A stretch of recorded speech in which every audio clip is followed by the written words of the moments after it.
Pemirsa, mulai Senin 15 Januari 2024, Buleleng mulai melakukan setting surat suara dan logistik pemilu 2024. Bawaslu Buleleng menerjunkan puluhan orang personil untuk mengawasi proses pengepakan kebutuhan logistik pada pemilu 2024.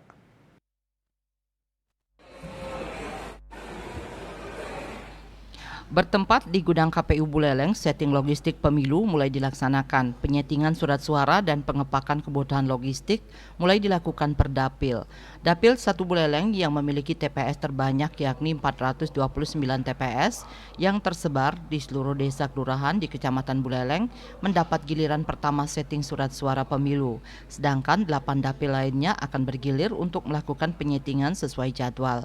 Satu kotak suara berisikan 4 macam yakni surat suara sejumlah pemilih di TPS, C-Pleno, kantong plastik, dan salinan hasil pemilihan. Selama pelaksanaan, Bawaslu Buleleng melakukan pengawasan melekat pada proses pengepakan dan setting logistik pemilu 2024 dan melakukan pengawasan sesuai dengan jadwal yang telah disusun KPU Buleleng. Bawaslu mengerahkan panitia kelurahan, desa, PKD, dan Panwascam untuk melakukan pengawasan dan meminimalisir kesalahan yang terjadi pada saat penyetingan dan pengepakan logistik pemilu. Hal itu penting mengingat jumlah pemilih di tiap tempat pemungutan suara TPS berbeda.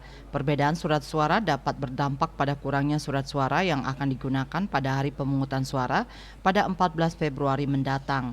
Sementara Ketua KPU Buleleng Dudi Yudiana optimis logistik pemilu selesai sesuai target. Dukungan dari seluruh pihak, saya optimis bahwa seluruh kebutuhan logistik untuk pemilu tahun 2024 bisa kita laksanakan dengan baik dan sekarang pemilu di 14 Februari kita akan berjalan dengan baik dan lancar. Ditargetkan penyetingan kotak suara dan logistik per daerah pemilihan tuntas perharinya. Yasri Yuli, Bali TV.